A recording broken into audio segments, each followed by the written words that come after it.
Hi everyone and welcome to Priority Holder. And today we'll be playing Golos Fires Turns in the Explorer format. And you may be asking yourself, why would we want to play Golos Fires Turns? Well, Golos is just so much fun, and they banned him in Commander, so this is all I have left. Golos is a 5-mana 3/5.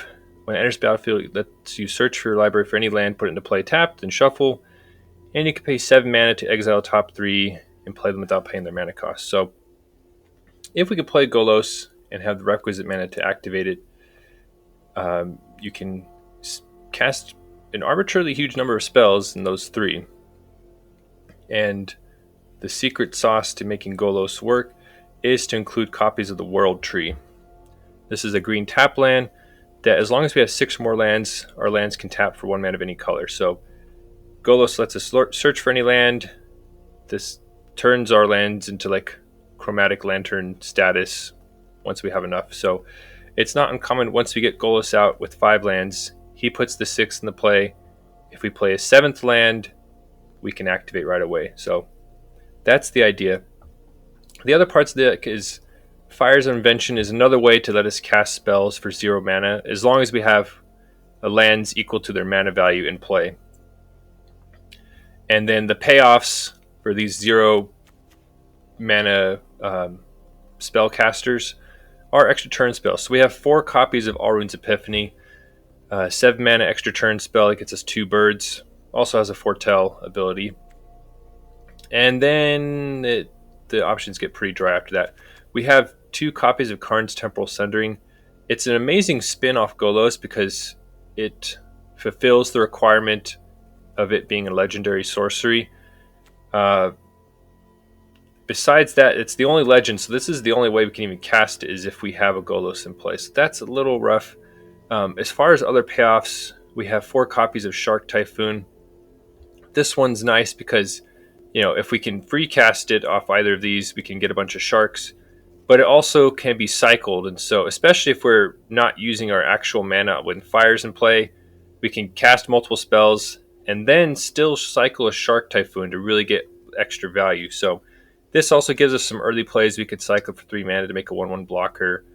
It helps our curve look not as horrible. The other important ingredient for this is we need a lot of lands in play if we want to actually cast these expensive spells off Fires. So we have 4 copies of Path to the World Tree. It just enters battlefield, searches for a basic. But notably, we can pay a bunch of mana to do a few things: gain some life, draw some cards, make a bear. Just does a little bit of everything. So it gives us something also to sink our empty Fires mana into once we have this in play. We also have Azusa's Many Journeys that can let us play additional lands and eventually turn into a blocker.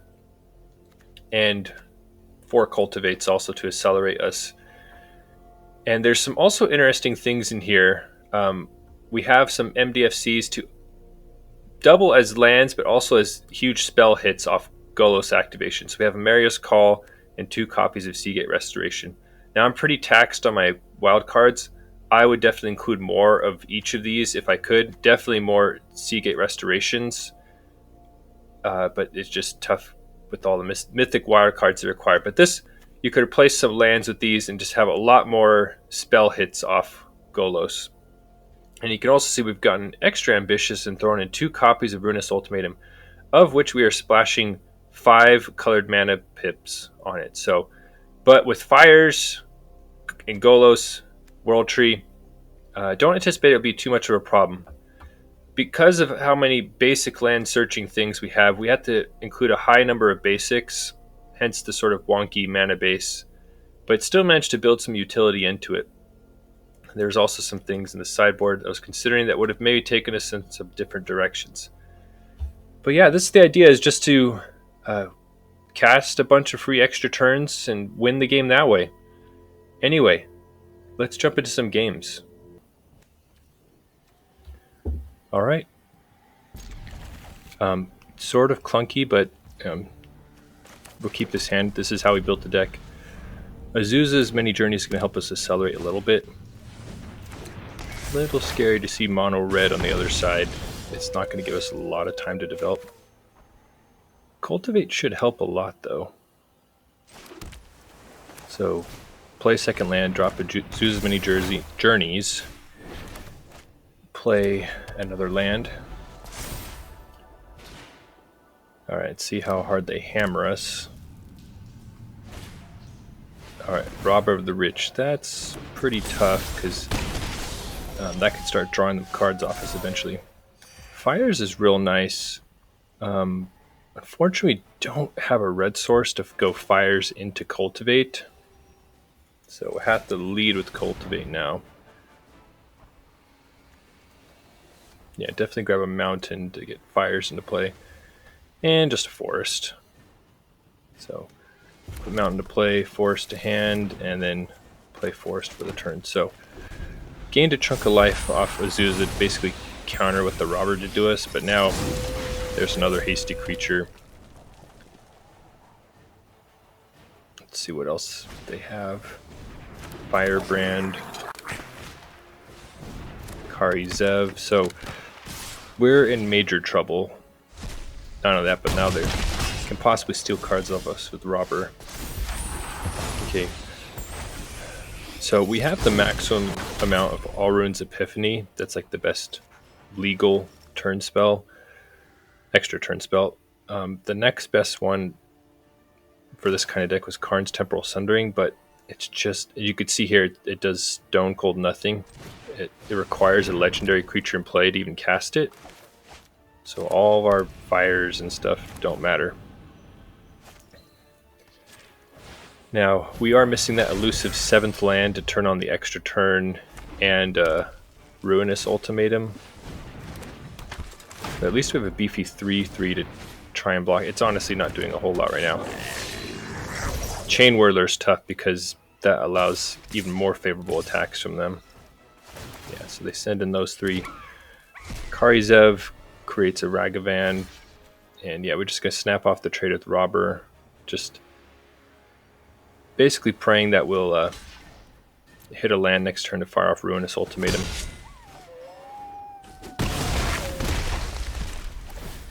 So we fall to 7. They have a lot in play. And we have enough lands for World Tree to give us this sort of chromatic lantern effect. Okay, so Breeding Pool is nice. Now, if we had a legendary creature in play, we could rip off a bunch of extra turns here.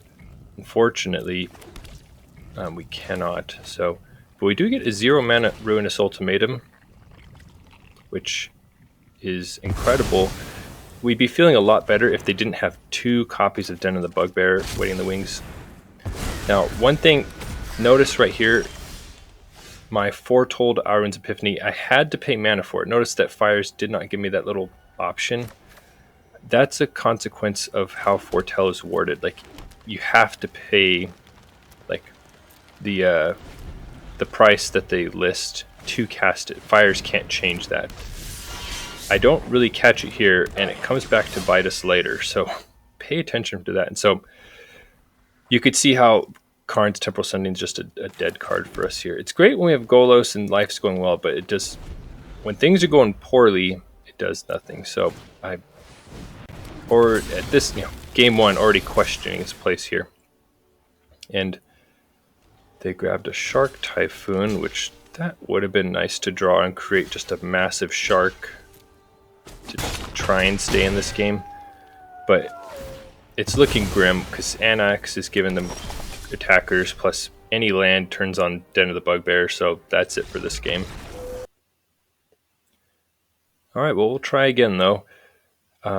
That land didn't have any green, sorry, that hand did not have any green sources, so we had to scrap it.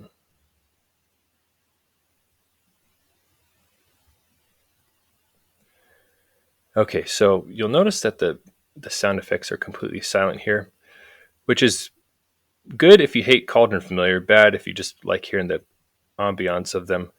I was having a weird modulation. Arena's been having tons of sound errors, so that's why this is eerily silent.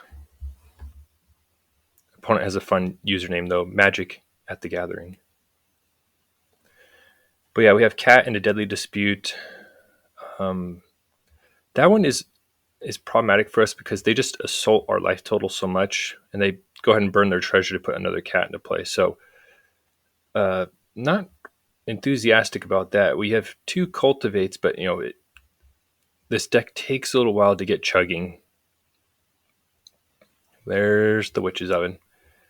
Oh boy. Okay, so we're already in for it. Do they have a follow-up? No, they just do the cat oven trick. Bring the cat back. And then they just deadly dispute it right away. So opponent's turning through their library.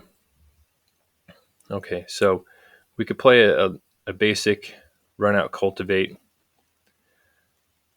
Now that's going to get us a 4th land this turn, an extra basic for later. So it's going to put us in Golos range next turn.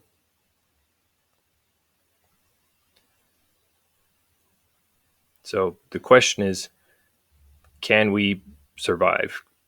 Because the sacrifice decks just sort of nickel and dime your life total over and over, and not happy seeing Ani Cult Anvil hit the battlefield. That's another ability to drain.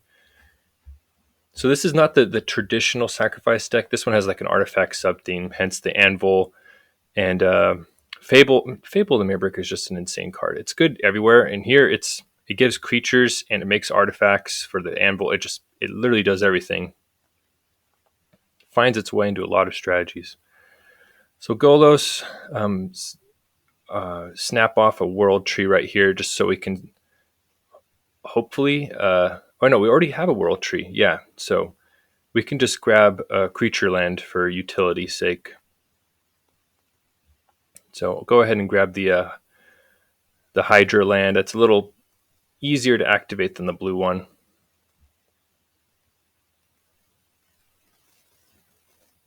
Okay, so opponent gets to pitch 2 lands, draw 2 fresh cards. Mayhem Devil is a major problem here with an oven, an anvil, and 2 cats. So they attack with the gauntlet. We would love to kill that, but the problem is that Mayhem Devil could easily shoot down Golos with how many sacrifices they can generate here. I mean, they can, sacrifice a food to bring in cat, sacrifice the cat to the oven, sacrifice something with the amp. Like, they may still be able to kill Golos even without us blocking, like with enough clever sacrifices. So, but opponent opts to just go for our life total, sensing blood in the water. They're just, and the Trail of Crumbs, they're just absolutely going off here. They can even bring back the other cat with the Trail's food token. So yeah, I think even without Golos blocking, they could have shot it down with Mayhem Devil had they wanted to. But they don't really seem concerned, and they're seeing our life total just drift down. So this game appears to be slipping away. Like, basically, if they untap, we're dead with how much they could sacrifice. And then cats returning drain us, Mayhem Devils, any single sacrifice turns into damage. So opponent cranks us all the way down to 5 life. Okay, so we go ahead and play a 7th land, and just to increase our options, just fire off Alrund's Epiphany. Maybe could attack here, but Golos just seems too important. All right, Azusa is not doing anything here. So before playing a land, decide just to fire off Golos. See what we hit. 1, 2, 3. And we would not have hit that had we not led with the extra turn. So we hit Ruinous Ultimatum, cast it for 0 mana, and just annihilate their whole board and their ovens. And so we sent the opponent back to the Stone Ages there with the Ruinous Ultimatum. So we also get to cast a 0 mana Cultivate and a 0 mana Path to the World Tree. So we are just cranking all the basics, refilling our hand with basics. And then we play a land, and we got to kill them at some point, and we got to do it before they rebuild. So we just send in all the attackers. Okay, so opponent just plays land passes. Yeah, like they have cats in the graveyard. I almost said cats in the cradle and the silk. Yeah, anyway. All right, yeah, and with the mana, we just might as well fire off Golos again. And this is an incredible hit. So this gets us a 0 mana Shark Typhoon, Path to the World Tree, 0 mana. And now here come the sharks. We get our, what I believe is our last basic. Yeah, last basic. So we have all of our extra turn spells still in the deck. Somehow I've been hitting me, but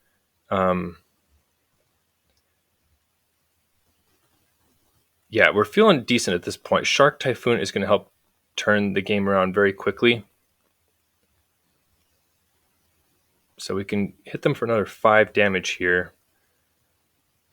And then, yeah, playing it a little safe here. Maybe could have fired off Cultivate to get another Shark, but we can actually channel Otawara because Golos discounting it. And so decide just in case they have some sort of hasty, crazy thing. But that allows us to just end step, return the Mayhem Devil to their hand. There's not really anything they can do, but this just helps us hopefully slam the door on them right here. And Karn's Temporal Sundering should get the job done here. We have 7 damage of attackers, an extra turn, and we'll have a 6/6 Shark for that extra turn to attack in. So opponent's fairly dead at this point.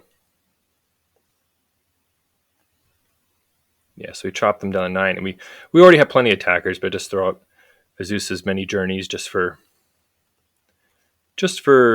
quest completing sake. And yeah, pass to our own extra turn and send in the sharks. And wow, what a turnaround right there. We were dead on the next turn and then just Uno reversed them with the Ruinous Ultimatum. Let's see what happens in this next game, though. All right, sound is back. Clunky hand. Happy to see Fires. Cultivate should help vault us into Shark Typhoon zone. Okay, so Giada is a problem. We have very limited interaction, so we're just play our tap land pass. Okay. Yeah, still have a little bit of the sound modulation happening. So Righteous Valkyrie is not one we like to see. That's like a linchpin for their whole deck. But we're just cast our Cultivate with the smile on our face. Our mana is developing, but we need like World Tree, Ruinous Ultimate, some sort of miracle thing. Like it's already looking dangerous. Giada just gets so much extra value by just adding so many counters. And Resplendent Angel with an active Righteous Valkyrie essentially means game over anyway. That's 10 power right there. And because they gain the requisite life, they get a 7/7 for their troubles, get the Anthem off the Angel, and we're already dead. On to the next one. This is very similar to our game 1 hand. All right, so go ahead and play World Tree since that's always tapped. Thoughtseize. So that is unfortunate. But they take Karn's Temporal Sundering, which, from my perspective, was the worst card in our hand. But to them, maybe seemed like an extra turn spell plus defense. But us knowing how Legend Light we are and how unhappy we are to see that card, extremely happy they took it with their Thoughtseize. All right, some sound modulation still happening. Don't know how they haven't got their act together with the sound. So Narset isn't great. The only really like extra card drawing we have is if we cycle any Shark Typhoon. So we mostly don't like it as card advantage and card selection for them.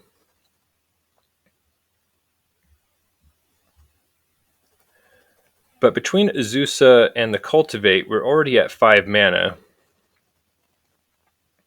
Okay, so opponent grabs a Sinister Sabotage and just decides to hold the counter over our head. So based on the cards we've seen, Narset plus counter spells, discard, it seems like Grixis control. There's like mid-range or aggro variants, but this really seems like control. So what we got to do is we're in a decent position. We have more mana development than them. We have a board presence already.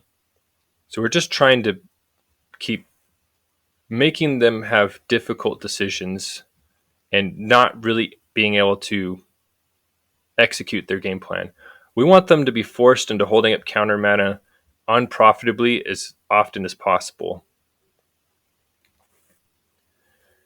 So here, decide to just not even cast anything in case they want to just counter and surveil anyway.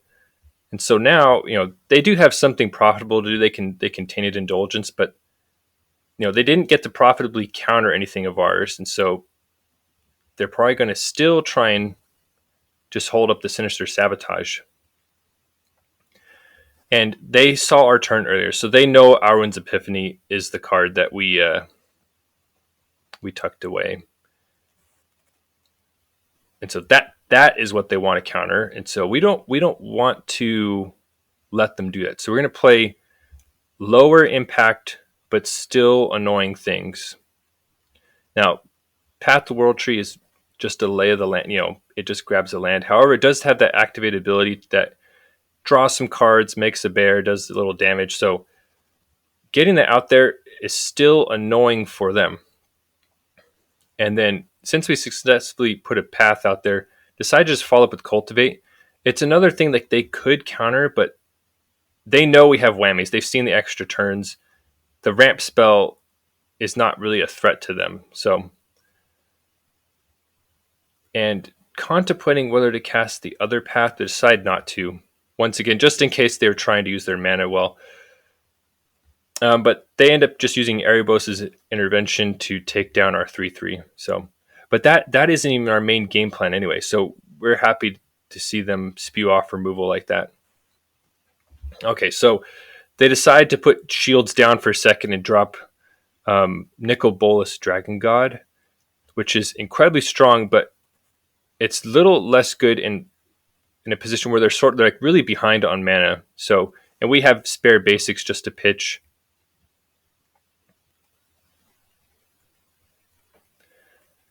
Now here's where not realizing the whole Foretell Fires thing when it happened earlier has come back to bite me. I was hoping to go Fires into Alrund's Epiphany, super upside, but we can't cheat the Foretell cost with Fires just because of the way it's worded. So that's incredibly unfortunate because Bolas gets to survive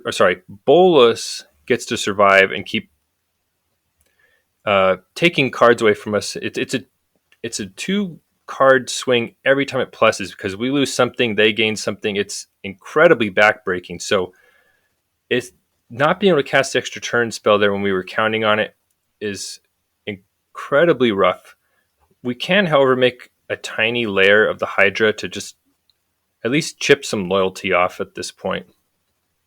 So that's what we do. Just trying to make the best of things, not being able to cast that extra turn.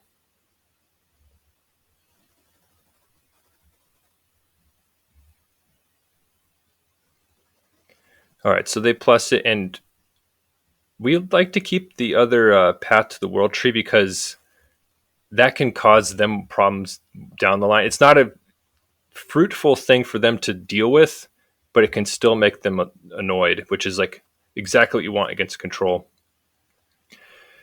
Now, this is an interesting thing right here. Should we just fire up our creature lands? I'm a little worried about them just getting sniped by removal, and then they're destroying our lands and keeping Bolas alive. So decide to fire off Path to the World Tree. Initially was misremembering. I was thinking it dealt damage to Planeswalkers, so that's sort of why I did it right here. And to draw some cards to see what we hit off Fires. But we just keep playing Path to the World Tree. Like, it's just a horrible thing to waste a counter on. You see them just letting him slide, but given enough time, the Path will make a bear and draw some cards. So, and it eventually becomes something they have to deal with. So we go ahead and fire up the Cultivate, and exhausting the basics in our deck already. But with how many lands we have, we're every spell we have is online with Fires of Invention at the moment. So they plus Bolas again. So This is definitely not ideal to let Bolas live this long because, like I said, it's a 2-card swing every time it pluses. Yeah, so they use language effectively just as a single target removal spell to take down our bear. But this is what I'm talking about. They're having to use real spells to kill like our not real spells, like our mana pieces, essentially. So Seagate Restoration is really nice, but it is something we want to resolve. It's not something we want to toss in the way of the counter. So decide this is a pretty good window to use Hall of the Storm Giants. It's unlikely, with 3 mana, it's unlikely they can get through the ward unless they have something that can't be countered or like the Black March or something. So this is a good turn to just take out Nicol Bolas Dragon God and just keep waiting. There is an argument to holding the land there to try and juice up our Seagate Restoration when we can cast it, but decide with how many creature lands we have going on just to play the land. And they have another Nicol Bolas Dragon God right after we took out the first one. So the card advantage train has not stopped for the opponent. We go ahead and just pitch the extra fires. Grixis is not able to deal with enchantments very well. They might be able to balance with like a Brazen Borrower, but we decided at this point it's not necessary to keep it. Now, Shark Typhoon is nice. Once again, these are all spells I really want to resolve, and that would be a huge tempo blowout if they got countered at this point. So decide we have mana and creature lands, so might as well try and take down Bolas that way. And it actually works. So the thing is, with fires, the opponent still has to worry about us spewing off an extra turn or something like that. So maybe they had their removal and were too scared to use it because they wanted to keep the counter up. So opponent still has a lot of cards in hand. No, those Nicol Bolases refilled their hand. But we have, once again, one of our mana pieces. This is why I like Path to the World Tree and Azusa's Many Journeys is they do something after getting you your land. And they are a thorn in the side of these control decks right here. So did not send a creature in because we can activate Path to the World Tree on their end step to draw some cards and make a bear.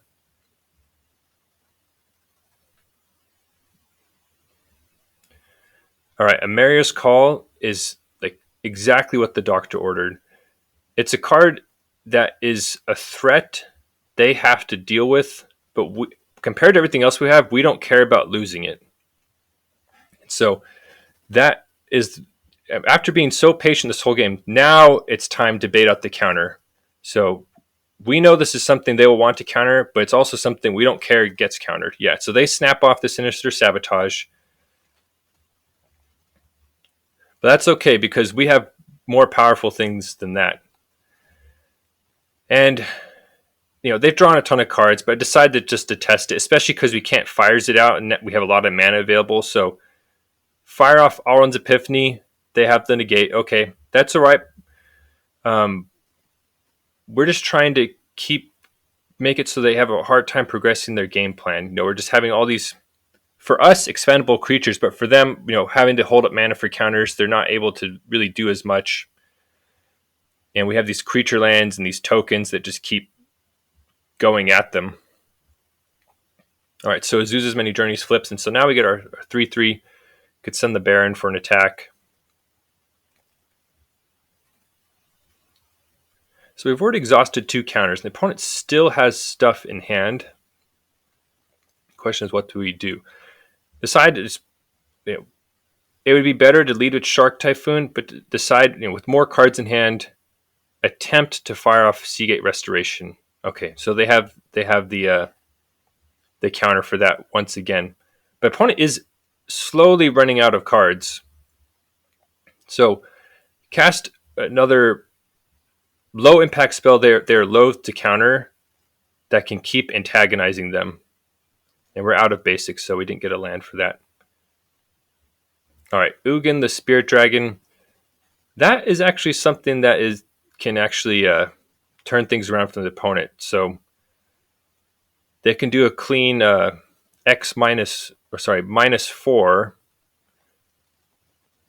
Yeah, and that takes out every permanent on our side. However, we still have a bunch of creature lands and a bunch of mana. So go ahead and use the QQ trick to see how much mana we have. Just because I wanted to get the maximally large shark, which in this instance is a 10/10. Got a little worried there they're going to kill it. But we untap and calculating creature land mana. All the Storm Giants takes 6 to activate, and then it itself is not really available to tap. So go ahead and play the Boseiju just to juice up our Lair of the Hydra, confirming how much X can be. Don't want to accidentally... It can pay for itself and then create a tapped Hydra, which wouldn't do us any good. What I'm trying to do here is make enough creatures so that they have... So any 2 of them will kill the opponent. So they have 2 cards in hand. There's 3 creatures. They might be able to get out of this.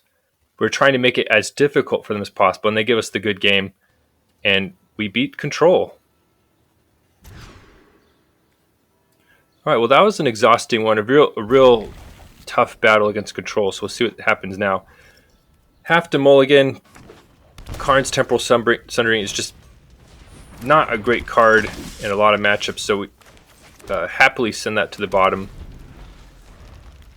A little worried to see the favored Hoplite on the other side.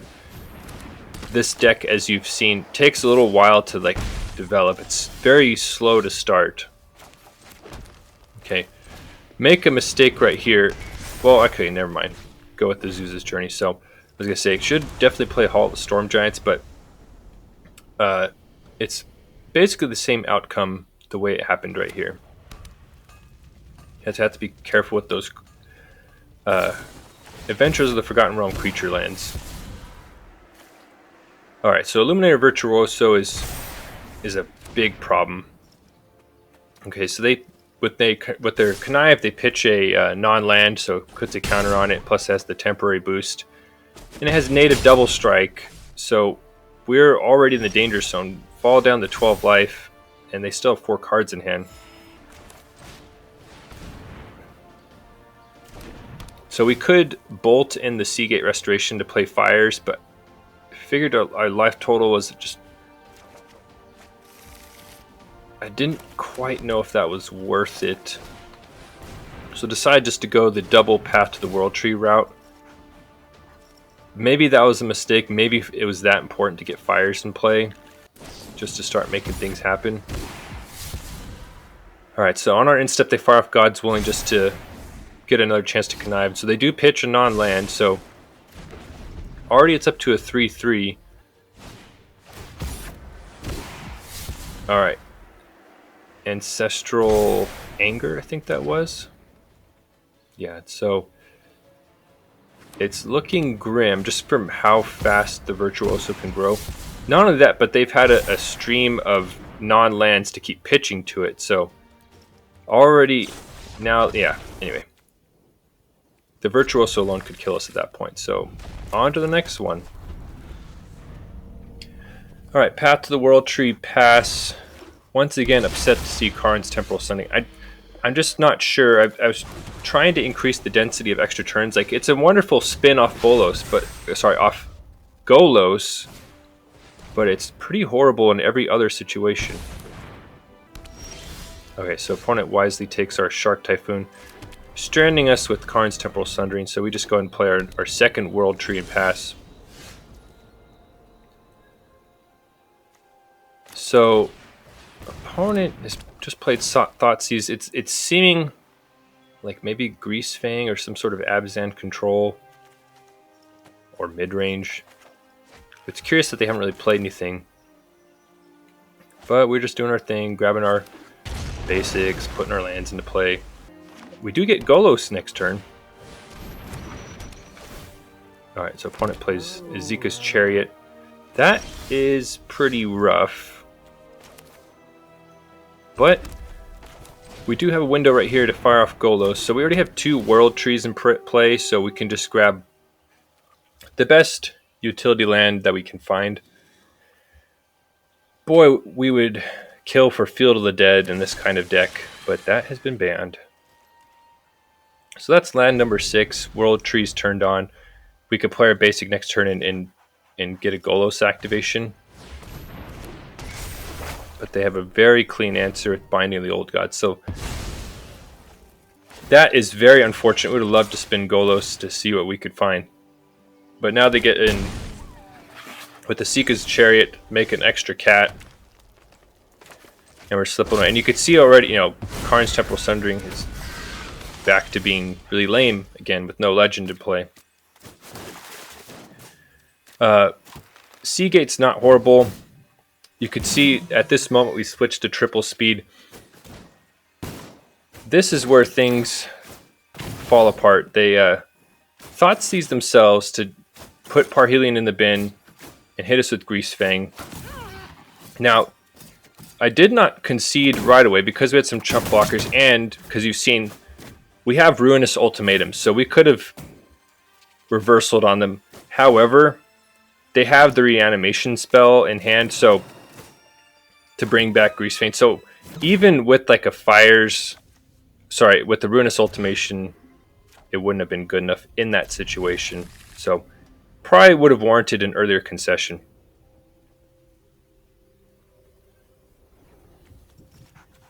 Yeah, trying to decide what to put back on this mulligan. Because of how important Ruinous Ultimatum has been in multiple games, I actually decided to put back the extra turn spell. It's been surprisingly easy for us to cast Ruinous Ultimatum, despite splashing 2 of the 5 colors. Wait, no, 3 of the 5 colors on it. Yeah, we're a green-blue. Oh, okay, no, sorry, we have some red. So, yeah, we're splashing 5 pips on Ruinous Ultimatum, and it's not a problem.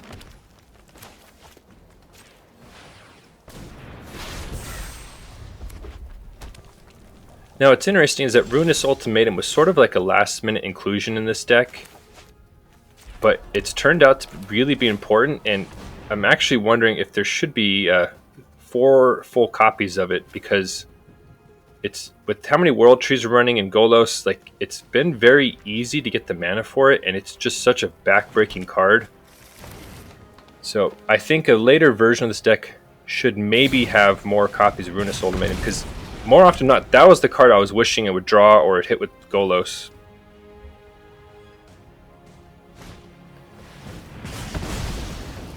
So opponent has already... Yeah, so another Cleansing Wildfire.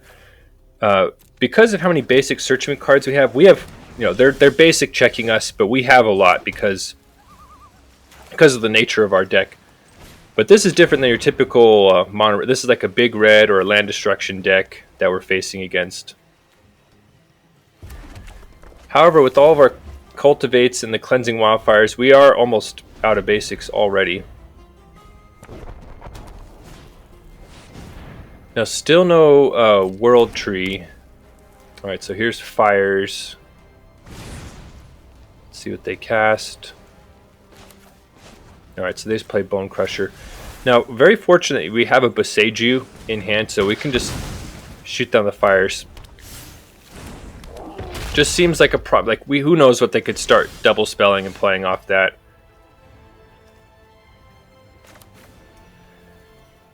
Okay, so we're at 18 life versus a red deck, and we just destroyed their Fires, so it seems like a good opportunity just to play Shark Typhoon and pass, because with all the extra turns that we have, if we can just make it to our turn, they're essentially dead. Karn is a little worrisome because who knows what they can grab, but it doesn't really seem they can grab anything to stop us. So yeah, with Shark Typhoon in play and the amount of extra turns we have in hand, it's basically game over, because this first one nets us 9 power an additional turn. So we can clock them for 9, just ignoring Karn. We're going for the kill right here. So clock them for 9, and then we cast another Alrund's Epiphany, giving us an additional 9 power and an additional turn. So opponent's just mega dead right here. And this is why we built the deck for moments like this, where Shark Typhoon start chaining turns and just kill them out of nowhere. Okay, so that was Golos Fire's turns. And unfortunately we spent more games losing, but I think we spent more time winning. If that makes sense, since by the time we'd lock a game up, we got to take a bunch of extra turns, and we had that one epic match against Grixis Control that we won. So, but yeah, we had the extra satisfying win against the Sacrifice deck that had us basically dead the next turn, and we just whammied them with Ruinous Ultimatum, and then just spiraled the game out of there. From there, the long slog against Grixis Control, and then we got to beat Mono Red Fires by taking a bunch of turns in a row. So that's what this deck aims to do. As far as tweaks for the future, I always was finding myself wanting more Ruinous Ultimatums, and most of the time it was not that hard to cast them. Maybe out of 2 more Ruinous Ultimatums and maybe a 4th World Tree. But yeah, it really seemed castable, especially when Fires doesn't care what colors it is, Golos doesn't, and World Tree doesn't. So that might help this deck a little bit more. I think increasing the density of hits like Seagate Restoration that helps balance our mana would also help just get us a lot more solid hits off anytime we can activate Golos. But the weak spot definitely felt like Karn's Temporal Sundering. Maybe we should just take these out and put Ruinous Ultimatums. I'm not sure. The condition is just so tough as construct. We'd have to change so much to make this work. So that is what I'm not certain of. But everything else is feeling pretty good. Definitely some more room for improvement. But yeah, let me know in the comments, what are your favorite cards to hit off Golos? Anyway, thank you so much for watching, and have a wonderful day.